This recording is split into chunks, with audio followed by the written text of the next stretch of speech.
Como parte del evento Joven Natura 2023, yo, Jonathan Medero Núñez, máster en Ciencias del Departamento de Química de la Facultad de Ciencias Naturales y Exactas, presentaré el trabajo de estimación del coeficiente de selectividad potenciométrico mediante parámetros químicos físicos calculados por la teoría del funcional de la densidad.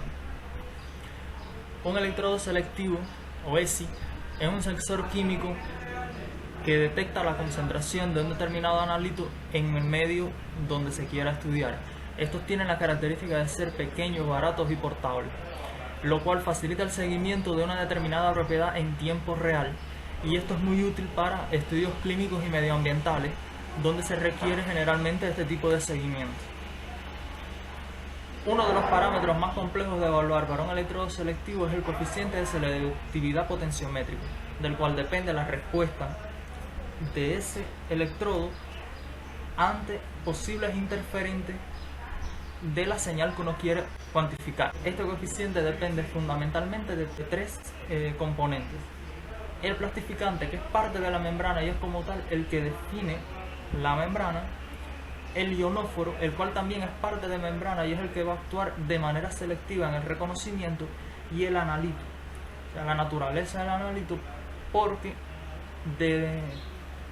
debido a esa naturaleza será la posibilidad que tenga ese analito de ser permeable a la membrana, o sea, de entrar en la membrana y llegar hasta el ionóforo para ser reconocible. Obviamente están gobernados por fenómenos cinéticos y fenómenos termodinámicos para establecer el equilibrio químico de entrada a la membrana y de reconocimiento. Por lo tanto, es un proceso bastante complejo. Nos proponemos como problema científico cómo es posible construir modelos predictivos de los coeficientes de selectividad potenciométricos en ESI, ya que si se obtienen modelos predictivos se podría orientar la síntesis de ionóforos y así facilitar, agilizar todo el proceso de construcción de un electrodo selectivo. Como hipótesis pensamos que si empleando la teoría del funcional de la densidad y un conjunto de funciones de bases adecuados a la naturaleza química del sistema y un ionóforo, se puede construir un modelo matemático predictivo de los coeficientes de selectividad potenciométrico para una serie de electrodos selectivos a iones. Por lo tanto, nos hemos trazado como objetivo general construir modelos predictivos para las interacciones ion-ionóforo de estos ESI que permitan estimar los coeficientes de selectividad potenciométrico a partir de estos parámetros obtenidos por DFT. Para ello hay que calcular los parámetros químicos físicos en las geometrías optimizadas a los niveles de teoría seleccionados y después construir los modelos de predicción de los coeficientes de selectividad potenciométrica. Los datos que están publicados de este coeficiente de selectividad que están publicados en este artículo fueron los que se tomaron para el estudio. A la hora de hacer un estudio teórico es necesario, como primer paso, elegir el nivel de teoría. Antes que nada, elegir qué funcional se va a emplear para la teoría funcional de densidad. El más tradicional es el funcional Becker-3-Lie.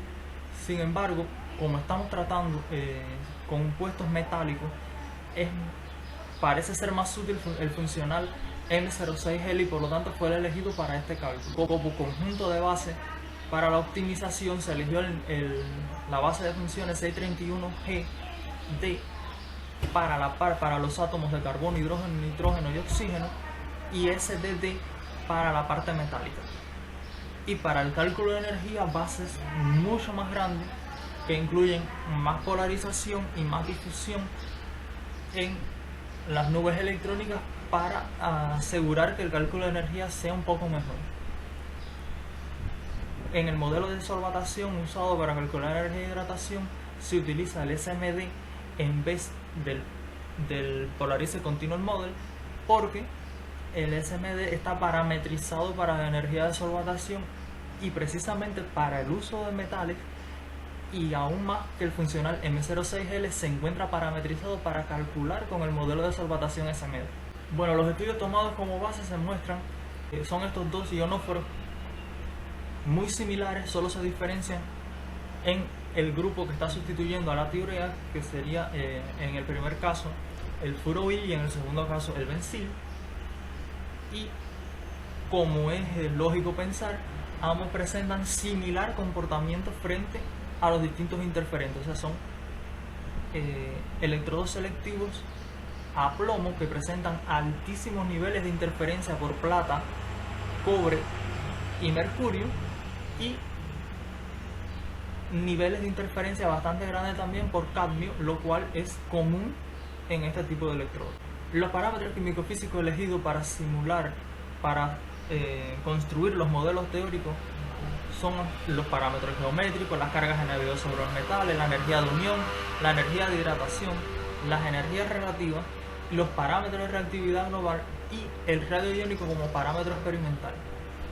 Las geometrías optimizadas se muestran a continuación. Estas tienen la conformación espacial de S torcida, que es típica de las tiureas y que se observa en los grupos carbonilo y tiocarbonilo, que esto está dado por la libertad de rotación alrededor del enlace carbono 2 nitrógeno 8. Además de eso, el enlace carbono 9 oxígeno 15 tiene carácter de doble enlace. En cambio, el carbono 2 azufre 1 tiene un carácter intermedio. Bueno, las cargas NBO sobre el de este ionóforo nos muestran que hay 4 átomos cargados negativamente, los cuales pudieran estar estableciendo unión con el metal. Estos son los nitrógenos 3 y 8, el azufre 1 y el carbono 15. Sin embargo, cuando se optimiza la geometría, se puede ver que los nitrógenos, al estar impedidos estéricamente, no establecen interacción con el metal. La interacción de estos dos ionóforos es muy similar. La S torcida se transforma en una especie de pinza, torciéndose, aprovechando la posibilidad de rotación que da el enlace carbono 2 nitrógeno 8, y establece una especie de pinza sobre el metal que se va a reconocer. Esto es común para todos los metales, sean interferentes o sea el plomo, y el comportamiento es similar para ambos electrodos. En cuanto a las energías de unión y las energías relativas, las energías de unión son valores absolutos que no permiten la comparación, pero se puede apreciar que hay altos valores de energía de unión para los metales divalentes en comparación con los monovalentes, y las energías de unión, que sí son las energías relativas, que sí son comparativas, permiten apreciar, si son positivas, que esos elementos tendrán más afinidad que el plomo, y si son negativas, menos afinidad que el plomo. Aquí se puede ver que, según la energía relativa, este electrodo debería ser más afín a plata, sodio y níquel, pero este no es el comportamiento experimental, lo cual nos indica que la energía relativa así únicamente no es suficiente para estimar. Por lo tanto, hay que recurrir a otros parámetros. Los de reactividad global calculados se ajustan mucho a los parámetros experimentales reportados, lo cual se puede apreciar. Esto porque la base de funciones es bastante grande y por lo tanto adecuada para este cálculo. Un análisis de regresión lineal simple permite comprobar que ninguno de estos parámetros por sí solo es capaz de describir un fenómeno tan complejo como la selectividad. Por lo tanto, se tratará de construir un modelo con varios parámetros. Para el primero de estos electrodos selectivos se logra construir un modelo que incluye varios de estos parámetros, que puede explicar hasta un 51,57% del error del método, del error de la predicción. Esto es un modelo que se puede considerar como que no es predictivo, porque el error es muy grande, o sea, puede explicar muy poca parte del error. Para el caso del otro electrodo sí se obtiene un modelo predictivo, el cual logra explicar hasta el 85% del error. Pero cuando se trata de obtener un modelo conjunto, ya que son electrodos que tienen una naturaleza similar y deberían comportarse y se comportan de una forma similar, no se logra obtener un modelo que sea predictivo, aún empleando todos los parámetros, aunque sí se observa que el radio iónico es un parámetro importante para explicar aún más el error del método. Estos son los valores predichos contra los observados. Se puede ver que aún con este modelo, que no es tan predictivo, se logra predecir el comportamiento de la mayoría de estos agentes interferentes, pero hay otros en que sí se comete un gran error en la predicción, por lo cual